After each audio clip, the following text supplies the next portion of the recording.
सिंह को सदा गर्जना चाहिए। सिंह प्यारे बोलता नहीं है, गरजता है। और बोलता कौन है? रात में आप लोगों ने आवाज सुनी होगी खेतों पर हार में, वो साहित्यिक भाषाओं से सियार कहते हैं और देहाती भाषा में हमारे यहाँ उसे लड़ैया बोलते हैं। सच बताओ, लड़ैया बोलता है कि गरजता है? हैं? बोलता है और सिंह गरजता है।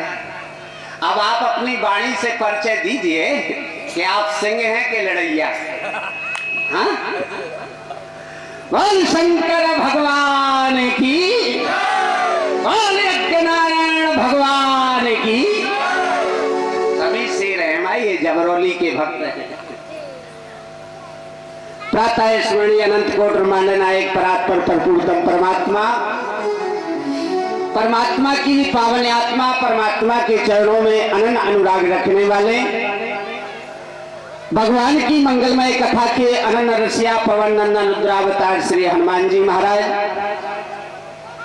जिन महापुरुष की गोद में बैठ करके हम लोग भगवत कथा सुनाकर अपने जीवन को धन्य कर रहे हैं, ऐसे श्री श्री 1008 श्री यज्ञनारायण भगवान के चरणों में कोट कोट नमन वंदन करते हुए आगंतुक सभी संतजन, विद्युतजन, मानस मनीषी जन, मंच पर विराजमान अवध धाम से पधारे हुए श्री श्री 1008 पूज्य चरण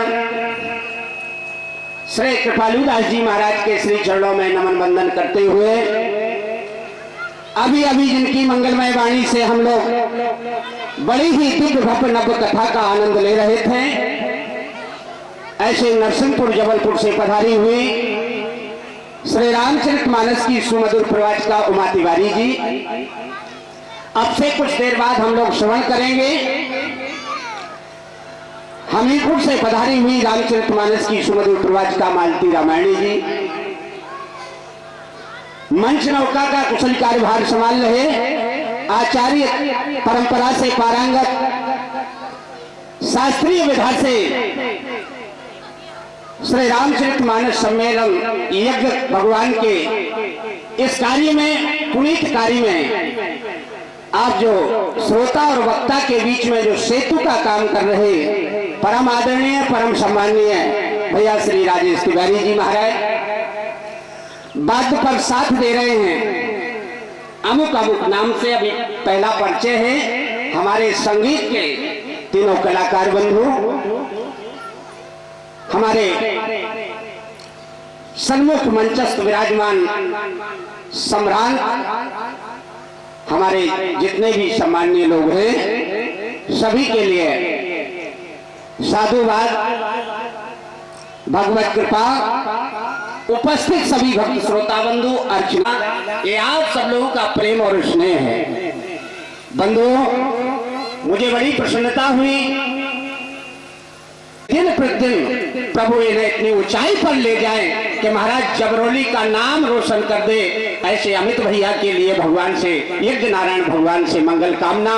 उनके समस्त परिवार को, उनके पिताजी माता उत्पन्न हो रहा है। बंधु, भगवान की जब असीम कृपा होती है तब ऐसे सुंदर भाव जीवन में आते हैं, और जब अच्छे दिन आते हैं ना, तो किसी संत ने बहुत अच्छी बात कही, जब आते अच्छे दिन तो अच्छी बात सुना जाए, फिर समयानुसार सेवा, जैसे हनुमान जी की कृपा। सभी लोग बोलेंगे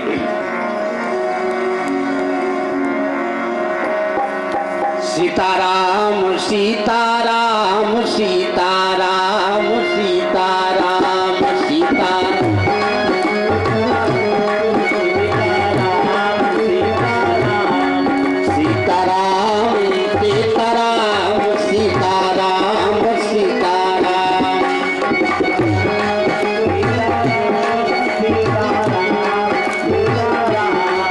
सीताराम सीताराम सीताराम सीताराम।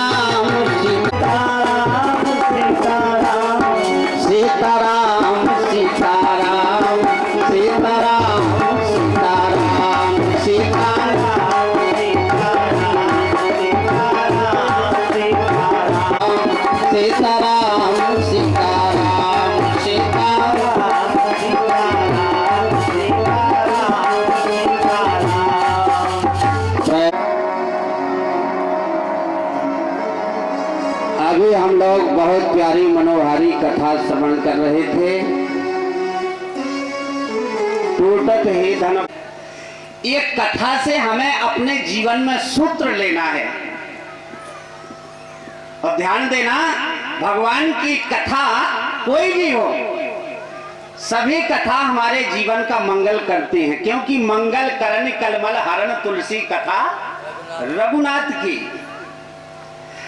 भगवान की प्रत्येक कथा हमारे जीवन का मंगल करती है। लेकिन खासतौर से अभी हम लोग श्रवण जो कर रहे थे भगवान के मंगलमय विवाह की कथा, तो ये विवाह की कथा जो कहता है और जो सुनता है उसके लिए भी बाबा यही संकेत कर रहे हैं। क्या बोले? सिया रघुबीर विवाह जे सप्रेम गावही सुनही। भगवान के विवाह की कथा कहते और सुनते उन्हें मिलता क्या है? जे रघुवीर विवाह जही सप्रेम गावही सुनही। बोले तिन कहूँ सदा उछाह मंगलाय तन राम जस। जो भगवान के विवाह की कथा और कहता और सुनता, उनके जीवन में मंगल की सृष्टि होती है। तो बंधु, अभी हम लोगों ने श्रवण किया भगवान श्री सीताराम जी का मंगलमय विवाह। टूटत ही धन भयो विवाह। धनुष टूट गया है, अब काय को हम इधर उधर जाएं? चूल्हा भर रहा है, बस उसी पर चार टिक्कड़ हम भी डालते हैं। हाँ, हमारे भैया भी कह रहे थे, राजेश भैया, कि काय को वही हो जाए कथा। तो आओ बिल्कुल सीधे सीधे आपको ले चलते हैं। धनुष टूट गया है, और ये धनुष तोड़ा किसने है? कोई साधारण व्यक्ति ने नहीं तोड़ा, साधारण लोग भी थे वहां। 10,000 राजा बैठे थे, सबने धनुष तोड़ा, लेकिन साधारण लोगों से नहीं टूटा है। ये समस्या का हल किसी साधारण व्यक्ति से नहीं होता है। हाँ, आते तो सब हैं, जाते सब हैं, लेकिन समस्या का जो समाधान है वो केवल एक से ही होता है। भगवान के द्वारा धनुष तोड़ा गया, और जब धनुष टूट गया तो भगवान श्री सीताराम जी का विवाह संपन्न हुआ। ये दो रीतियों से हमने अभी भगवान के विवाह का आनंद लिया। पुष्प वाटिका में भगवान का गंधर्व विवाह हुआ है, और गंधर्व विवाह उसे कहते हैं जहां दूल्हा दुल्हन एक दूसरे को देख ले। तो पुष्प वाटिका में भगवान श्री सीताराम जी ने एक दूसरे को दर्शन किया। इसके बाद में दूसरी पद्धति जो है विवाह की, वो टूटत ही धन भयो विवाह। धनुष टूट गया, श्री जानकी जी ने भगवान के गले में जयमाला डाल दी। इसके बाद में मानस के अनुसार तो बाबा परशुराम जी आए,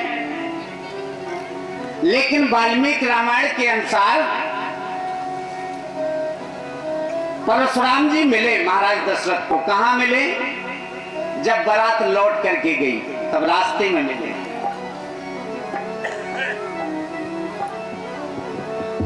विश्वामित्र जी महाराज ने कहा जनक जी से, महाराज धनुष तो टूट गया है, अब एक काम करिएगा। क्या?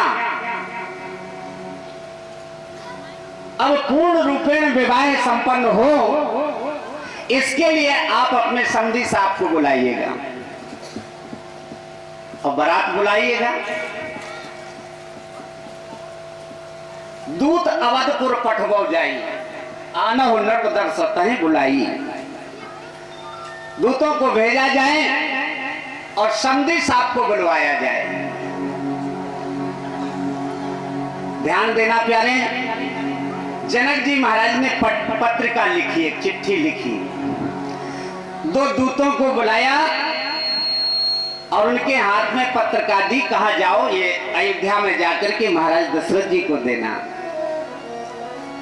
दूत पत्रिका लेकर के जाते हैं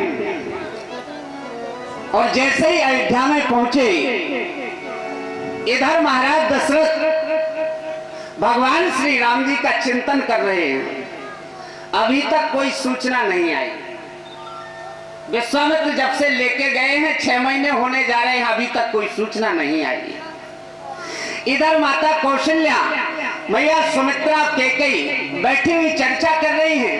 मैया कौशल्या कहती हैं, मेरा राम, जब से विश्वामित्र लेकर के गए हैं कोई सूचना नहीं है, कहाँ है? अच्छा सच बताओ, किसी मैया का इकलौता बेटा हो, इकलौता बेटा, आंखों के सामने 24 घंटे मां रखती हो और वो 4-6 घंटे के लिए, 4-6 दिन के लिए आंखों से ओझल हो जाए, तो सच बताओ उस मैया के हृदय में क्या लग रहा होगा? आज मैया कौशल्या कहती हैं मैया कैकेयी सुमित्रा से, बहन क्या बताऊं, क्या?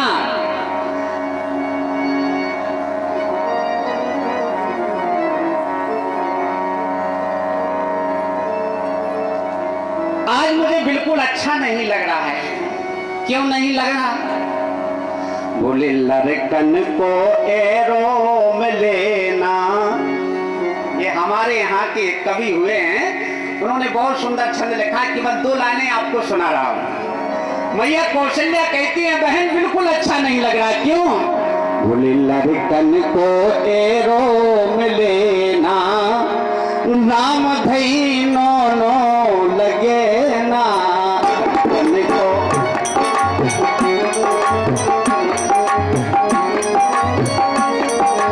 लड़कन को एरो में लेना, राम धई नो लगे ना।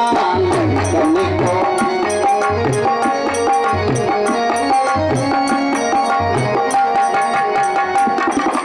आज मैया कौशल्या कहती है मुझे जरा भी अच्छा नहीं लग रहा। चिंतन हो रहा है राम जी, इधर दशरथ जी महाराज चिंतन कर रहे हैं, इधर माताएं चिंतन कर रही हैं। माता ध्यान देना। तब तक क्या हुआ, अयोध्या में दूत पहुंच गए। कुछ बच्चों ने घेर लिया, कहां से आए हो, कौन है आप? परिचय दिया, परिचय दिया उन्होंने। तो क्या परिचय दिया है? कहा हम मिथिला से आए हैं, जनकपुर से आए, ये चिट्ठी लेकर आए। चिट्ठी लेकर? हाँ, ये मिथिला के रहने वाले हैं और वहां की भाषा क्या है? भोजपुरी। जैसे पूछा आप कौन है, कहां से आए हो, तो वो अपना परिचय दे रहे हैं। देखो भोजपुरी भाषा, अरे हम तो पाती लेके आवत बानी पार से, ये हम तो पाती लेके आवत बानी पार से, राजा जनक दरबार से ना। हम तो पाती लेके आवत बानी पार से।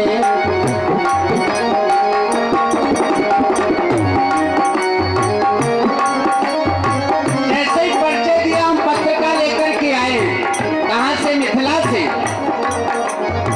राजा जनक दरबार से ना, जनक जी के यहाँ। अच्छा क्या लिखा है पत्रिका में?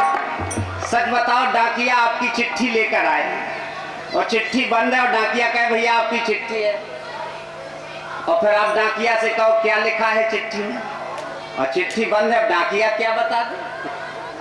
लेकिन ऐसा नहीं है। दूतों से जब कहा कि क्या लिखा है पत्रिका में, तो दूतों ने कहा हम जो बता रहे वो अवश्य लिखा होगा, और इसके आगे क्या लिखा है वो आप स्वयं पढ़ लेना, लेकिन जो हम आपको बता रहे हैं ये जरूर लिखा होगा इस चिट्ठी में। अच्छा क्या लिखा है? हमरे राजा जनक की धिया, धिया कहते हैं बेटी को, हमरे राजा जनक की धिया, उनकर नाम बाटे सिया। हमरे राजा जनक की धिया, उनका नाम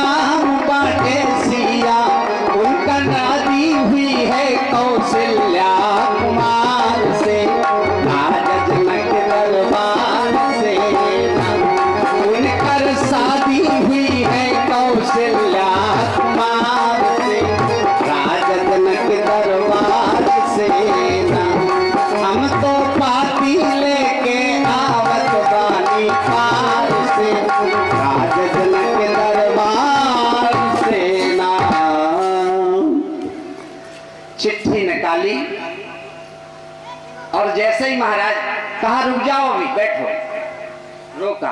तब तक एक कोई भाग करके गया। दशरथ जी महाराज जहां चिंतन हो रहा था राम जी का, जाकर के सूचना दी, महाराज महाराज क्या बात है? कहा जनकपुर से 2 दूत आए हैं राम जी का संदेश लेकर। और जैसे ही दशरथ जी ने सुना, वहां तो राम जी का चिंतन ही हो रहा था।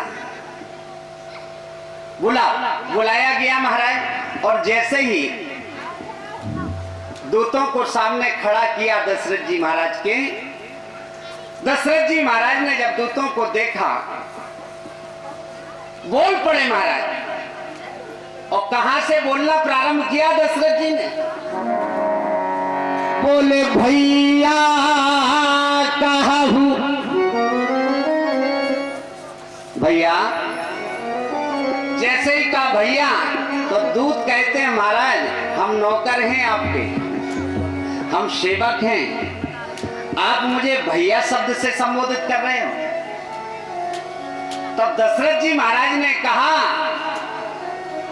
ये तो व्यवहारिक पक्ष रहा कि हम राजा हैं और आप सेवक, लेकिन सच्चाई क्या है? कहा वही तो जानना चाहता हूं। तो कहा सच्चाई ये है कि जिन राम जी का संदेश लेकर के आप आए हो, उन राम जी के हम भी भगत हैं, तो हम और आप एक ही बिरादरी के हुए, हमारा आपका बस एक ही रिश्ता है क्या?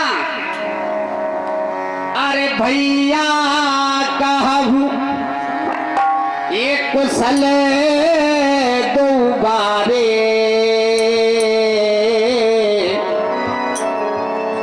हमारे दोनों राजकुमार कुशल से तो हैं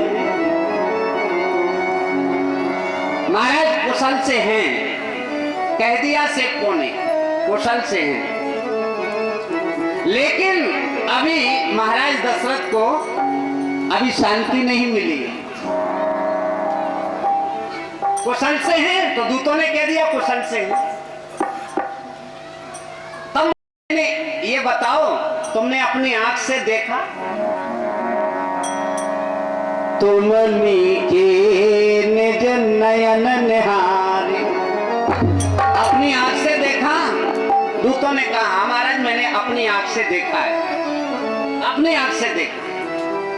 तो महाराज दशरथ कहते हैं अगर तुमने अपनी आंख से उन्हें देखा है तो तुम उन्हें जानते भी होगे? हाँ हाँ बोले जानते हैं। कहा अगर तुम उन्हें जानते हो तो फिर उनका स्वभाव बताओ कि उनका स्वभाव कैसा है। जैसे आपसे कोई कहे महाराज वो झांसी वाले संतोष जी को आप हमारा जानते हैं, कैसे हैं वो, कैसी कथा के कैसा स्वभाव है, पूछोगे ही। महाराज दशरथ भी यही कहते हैं अगर तुम उन्हें पहचानते हो